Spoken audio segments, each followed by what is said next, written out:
जय Bholenath. I hope आप सब बिल्कुल ठीक होंगे। तो सुबह की शुरुआत हो चुकी है किचन के काम से। चाय सब्जी रोटी ये सब बन रहा है और साथ में देखो कहाँ आके बैठ गया है महानुभाव। और साथ साथ में मैंने पहले अपना गर्म पानी भी पी लिया था, उसके बाद मैं अपना ये नींबू और शहद वाला पानी पी रही हूँ। तो उसके बाद करेंगे ब्रेकफास्ट। ये ब्रेकफास्ट में चना और पनीर, गाजर, संतरा और एक रोटी। आज पानी आने वाला है, तो जब भी हमारे घर में पानी आने होता है तो बहुत से काम पहले ही करने पड़ते हैं, क्योंकि ताकि जब हमारा पानी आए तो हमारा पूरा पानी भर सके। और जो जो जिसमें जैसे ज़्यादा पानी यूज़ होता है, बहुत सारे घर के जैसे कपड़े होते हैं पूरे, उनको जब धोना होता है तो हम पहले ही धो लेते हैं, ताकि जब पानी आए तो वो सारा का सारा पानी भर सके और पूरा हमारा 20-22 दिन आराम से अपना पानी निकल सके। बहुत लेट हो गई थी खाने के लिए, तो फटाफट चावल और सुबह की दाल और गाजर ली दोपहर के खाने के लिए। और उसके बाद इवनिंग टी पियेंगे, गोल्डन टी। तो ये बहुत ही अच्छी होती है इवनिंग टी। इससे हमें एनर्जी भी आती है और हमारे फैट लॉस में भी हेल्प करती है हमें। तो आप भी लिया कीजिए सब। उसके बाद मैंने एक्सरसाइज करना स्टार्ट कर दी, क्योंकि ऑफ कोर्स सुबह के टाइम तो हुई ही नहीं थी एक्सरसाइज। सुबह से ही हम लगे पड़े थे सब काम के लिए। तो सबसे पहले एक्सरसाइज जब भी आप स्टार्ट करते हो ना, तब उससे वार्म अप कर लिया करो सबसे पहले, क्योंकि जब हम वार्म अप करते हैं तो और बाकी एक्सरसाइज करने के लिए हमारी बॉडी को पेन नहीं झेलना पड़ता है बहुत ज़्यादा। और जब शरीर में गर्माहट रहती है तो हम इजी से सारी की सारी टफ एक्सरसाइज भी कर लेते हैं। तो वार्म अप बहुत ज़रूरी होता है। 5-10 मिनट का आप वार्म अप ज़रूर किया कीजिए एक्सरसाइज करने से पहले, जो कि मैं भी करती हूँ। पहले स्लो से स्टार्ट करना है, धीरे धीरे। उसके बाद थोड़ी देर फास्ट रनिंग करनी है एक जगह खड़े होके। उसके बाद आप कर सकते हो हाई नीज, एक ही जगह खड़े होके हाई नीज कर सकते हो आराम से। तो ये वार्म अप हो जाता है। उसके बाद स्टार्ट करेंगे एक्सरसाइज। तो ये एक्सरसाइज हमें हेल्प करती है हमारे साइड फैट जो होता है उसको बर्न करने के लिए, और हमारी टांगों की जो ढीली मसल्स होती है और टांगों का ज़्यादा फैट होता है उसको बर्न करने के लिए, और हमारे बाजुओं की जो फैट होता है उसको भी बर्न करती है ये एक्सरसाइज। तो जब मैंने इस एक्सरसाइज को करना स्टार्ट किया था तब मैं इसको 100 टाइम करती थी। अब मुझे 1 महीना हो गया है, तो अब मैं इसको 500 टाइम्स करती हूँ। तो अगर आप बिगनर्स हो और स्टार्ट करना चाहते हो तो आप सबसे पहले 50 या 100 से स्टार्ट कीजिए, अपने हिसाब से जितना आप कर सकते हो उस हिसाब से। तो यह है सेकंड एक्सरसाइज, यह है वॉल पुशअप। तो इसको भी जब मैंने स्टार्ट किया था तो मैंने सबसे पहले 10 ही किए थे। 10 करने के बाद मैंने 2-3 दिन बाद इसको 20-20 करना स्टार्ट किया, और अब के टाइम पे मैं इसको 100 करती हूँ। तो अगर आप भी स्टार्ट कर रहे हो बिगनर्स कोई, तो आप भी इसको पहले 10 से स्टार्ट कीजिए, ताकि आपकी बॉडी को इसकी धीरे धीरे आदत लगे। और आप अगर एक ही दिन करोगे तो बहुत ज़्यादा पेन होगा आपको, जैसे एक ही दिन बहुत ज़्यादा कर ली और आपसे होगी भी नहीं। तो पहले हमें धीरे धीरे करके अपनी बॉडी को हैबिट में डालना होता है, कि हमारी बॉडी को ये एक्सरसाइज समझ सके, हमारी बॉडी इस एक्सरसाइज को। तो इसी तरह से हर एक्सरसाइज को आपको स्टार्ट करना होता है। जैसे अब जब आप पहले दिन स्टार्ट करते हैं किसी भी चीज़ को, तो उसको पहले धीरे धीरे ही अपने अप्लाई करना होता है अपनी बॉडी में। तो ये है थर्ड एक्सरसाइज। इससे बहुत ज़्यादा फर्क पड़ता है हमारे कमर में, और साइड का जो फैट होता है उसको कम करने के लिए।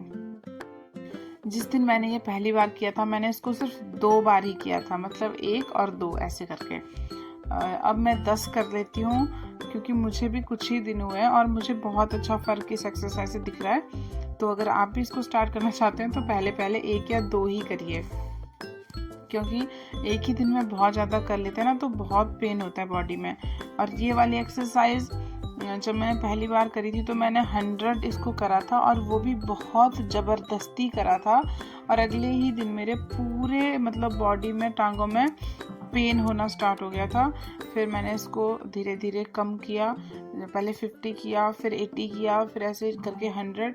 तो अब मैं 100 करती हूँ, इससे ज़्यादा मैं नहीं करती हूँ, क्योंकि मुझसे होती भी नहीं है। अभी मेरा भी बहुत ज़्यादा फैट बर्न होने को बाकी है, लगभग 20 किलो मुझे अभी और कम करना है। तो देखते हैं ये 20 किलो कितने टाइम में कम होता है। तो बने रहिए मेरी वीडियो में ऐसे ही, और आप भी एक्सरसाइज करिए, अपने पूरे शरीर की चर्बी को गलाइए। और उसके बाद ये साइड जंप्स मैं करती हूँ, तो ये आप भी कर सकते हो। ये मेरे से सिर्फ 10 ही होते हैं, लिटरली बता रही हूँ, मैं 10 से ज़्यादा इनको कर ही नहीं पाती हूँ। तो मैं कोशिश यही करती हूँ कि चलो मैं धीरे धीरे इसको बढ़ाऊँ। सबसे पहले तो मैंने 3 ही किए थे, अब मैं 10 तक पहुँच गई हूँ। और ये जो आप क्लैपिंग करते हो ना, ये आपको आगे भी क्लैपिंग करनी है, और ट्राई करना है कि आपसे पीछे भी क्लैपिंग हो जाए। जैसे आप पीछे हाथ लेके आते हो तो पीछे भी क्लैपिंग हो जाए। मुझसे नहीं होती थी पहले, लेकिन मैंने धीरे धीरे ट्राई किया, तो अब मुझसे धीरे धीरे होने लगी है पिछली साइड क्लैपिंग। जब फैट ज़्यादा रहता है बॉडी में तो हमारे हाथ पीछे नहीं पहुँच पाते आसानी से, तो आपको धीरे धीरे ही ट्राई करना है इस चीज़ को भी। बहुत ज़्यादा हड़बड़ी में, या ये नहीं कि पहले ही दिन आपने बहुत ज़्यादा कर लिया और अपने आप को दर्द में डाल के बैठ के हो और कह रहे हो कि हाँ जी हमसे तो होगा ही नहीं। तो ऐसे करना है कि धीरे धीरे स्टार्ट करना है। पहले ये हाई नीज, उसके बाद उठक बैठक की मैं लिटरली बता रही हूँ आप सबको कि जब मैंने स्टार्ट करी थी ना, तो मुझसे एक भी नहीं होती थी।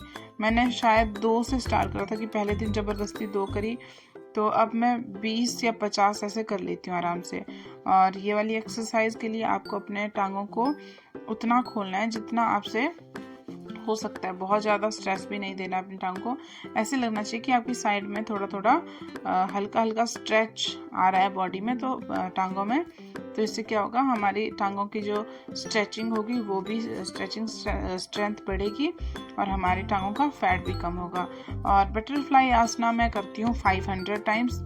जब मैंने स्टार्ट किया था तो मैंने 100 टाइम्स करा था, पर मुझे उस टाइम 100 टाइम करने पर ही पेन हो गया था। लेकिन अब मैं 500 करती हूँ तो मुझे पेन नहीं होता है और अच्छा भी फील होता है। और ये पीसीओडी के लिए बहुत अच्छी एक्सरसाइज है बटरफ्लाई आसन। पीसीओडी के पेशेंट के लिए बहुत ही कारगर है, और इसको हम पीरियड्स टाइम में भी कर सकते हैं। इसका कोई भी साइड इफ़ेक्ट नहीं होता है कि पीरियड टाइम पे करी तो कुछ हो जाएगा। उसके बाद इस तरह से पीछे आपको अपनी टांगों को करके बैठ जाना है। और ये वाली एक्सरसाइज आपको ऐसे पीछे गर्दन करनी है, पूछे कमर को पीछे करना है और हाथों को भी पीछे करना है। आपको इसके लिए वॉल के सहारे ही बैठना है ताकि, और हाँ एक बात और बता दूं, आप ऐसी जगह पे बैठिए जैसे बेड के ऊपर बैठिए, ताकि आपको कोई भी दिक्कत ना हो। अगर आप इसको करते करते गिर भी जाए तो आपको प्रॉब्लम ना हो, लगे ना कहीं पे चोट। तो जैसे वॉल पीछे रहेगी तो आपके हाथों को दीवार के सहारे वो मिल जाएगा, सहारा मिल जाएगा थोड़ा सा दीवार का। और इससे हमारा जो कमर का फैट होता है बहुत जल्दी बर्न होता है। मैंने खुद रियलाइज़ किया है कि 10-15 दिन में ही मेरी कमर में 1 इंच का फ़र्क आ गया था। तो अगर इसको आप महीना भर करोगे ना 100 टाइम्स डेली, तो 2 इंच तो डेफिनेटली आपको कम मिलेगा, मतलब 1 महीने के बाद। तो ये है ये वाली एक्सरसाइज। इसके बाद हम करेंगे नेक्स्ट, इसी पोज में बैठे रहना है और ऐसे पहले उठना है, फिर बैठना है, फिर उठना है, फिर बैठना है। इसको आप आराम से 100 टाइम्स तो कर ही लोगे मेरे हिसाब से, क्योंकि जब मैंने फर्स्ट टाइम किया था तो मैंने भी 100 ही करा था, और अभी भी मैं 100 ही करती हूँ, मुझसे बढ़ा नहीं है अभी भी। तो अगर आप नहीं कर पाते हो 100, आपका वेट बहुत ज़्यादा है, तो आप इसको 20 टाइम्स से स्टार्ट करिए, और उसके बाद आप 50 करिए, और उसके बाद आप धीरे धीरे 60-80 ऐसे करके इसको आगे तक ले जाइए। तो धीरे धीरे ही स्टार्ट करना है सारी एक्सरसाइज को, आराम आराम से। अगर आप बिगिनर्स हो तो आपको बहुत ही ध्यान रखना है कि हमारी बॉडी को कहीं चोट ना लगे और हमें कोई इंजरी ना हो। और रही बात खाने पीने की, तो वो तो आपको वही खाना है जो नॉर्मल डाइट होती है। आपको कोई बहुत ज़्यादा बाहर वाली तली भुनी चीज़ें नहीं खानी है। अगर आप खाते भी हो, आपसे नहीं रहा जाता है, तो आपको हफ्ते में सिर्फ 1 या 2 बार आप खाओ, और उसमें भी लिमिट रखो अपनी कि हाँ, हम अगर पहले 4 खाते थे तो हमें 2 ही खाना है। क्योंकि इसमें बहुत ज़्यादा ऑयल खाने से क्या होता है ना, हमारी बॉडी में बहुत ज़्यादा कैलोरी इनटेक हो जाता है, और जब सीधी सी बात है कैलोरीज अंदर ज़्यादा जाएगी तो हमारा मोटापा तो बढ़ेगा ही, और मोटापा बढ़ने की वजह से हमें बहुत सारी और बीमारियां भी लग जाएगी, ये आप सबको अच्छे से पता है। और उसके बाद ये वाली एक्सरसाइज हमारे ब्रेस्ट, जो सैगिंग ब्रेस्ट होती है, लटकी हुई जो स्तन होते हैं, लटकी हुई ब्रेस्ट होती है, उसके लिए ये एक्सरसाइज बहुत ही ज़्यादा इफ़ेक्टिव है। तो इसको आप डेली 100 टाइम्स करिए, आपको बहुत फ़र्क देखने को मिलेगा। और जो अपने अंडर गारमेंट्स हैं उनको सही साइज का पहनिए, जो आपको कंफर्टेबल हो, बहुत ज़्यादा टाइट भी नहीं होना चाहिए, बहुत ज़्यादा लूज़ भी नहीं होना चाहिए, तो उसका भी आपको ध्यान रखना है। और जो अपने बच्चों को दूध पिलाती है माँ, वो भी इस एक्सरसाइज को कर सकती है आराम आराम से, बहुत ज़्यादा परेशान होने की बात नहीं है। क्योंकि जब मदर बच्चे को दूध पिलाती है, ब्रेस्ट फीडिंग करती है, तो ब्रेस्ट लटक ही जाती है, सैगिंग हो जाती है, तो उसके लिए आप आराम से एक्सरसाइज करिए। उसके बाद मैंने नेक की एक्सरसाइज करी, तो नेक भी मोटी हो जाती है मोटापे के साथ साथ, तो नेक की भी एक्सरसाइज ज़रूरी होती है, और इससे हमारी जो नेक के में जकड़न होती है वो भी ठीक हो जाती है। आपको सबसे बेस्ट तरीका बताती हूँ कि जैसे अगर आपको एक्सरसाइज स्टार्ट करनी है ना, तो सबसे पहले आप आराम आराम से वो करिए कि अपने शरीर को हिलाइए डुलाइए, हिलाना स्टार्ट करिए। जैसे होता है वार्म अप करिए, थोड़ा चलिए, थोड़ा धीरे धीरे आप थोड़ा रेस करिए, और उसके बाद आप वर्कआउट स्टार्ट करिए। सबसे पहले आप अपनी फेस का वर्कआउट करिए, नेक का करिए, उसके बाद अपने ब्रेस्ट का, टमी का, हिप्स का, थाइज का एंड काल्व्स का। इस तरह से आप ऊपर से नीचे अपनी पूरी बॉडी का वर्कआउट धीरे धीरे करिए। 10-10 मिनट हर बॉडी पार्ट्स के लिए आपको देने होंगे। अगर आप इस तरह से करोगे तो आपका फैट जो है बहुत जल्दी कम होना स्टार्ट हो जाएगा। और एक और बात कि जब हम स्टार्टिंग में अपना स्टार्ट करते हैं वेट लॉस जर्नी, तो हमारा वेट फर्स्ट 1 मंथ बहुत ही तेज़ी से जो है कम होता है, और उसके बाद थोड़ा स्लोली होता है, क्योंकि उसके बाद हमारे मसल्स टाइट होना स्टार्ट होते हैं, और इसमें टाइम तो लगता ही है। और kill your fat and feel the fitness. मेरी पुरानी वीडियो को बहुत सारा प्यार देने के लिए थैंक यू। उसके बाद night drink and good night.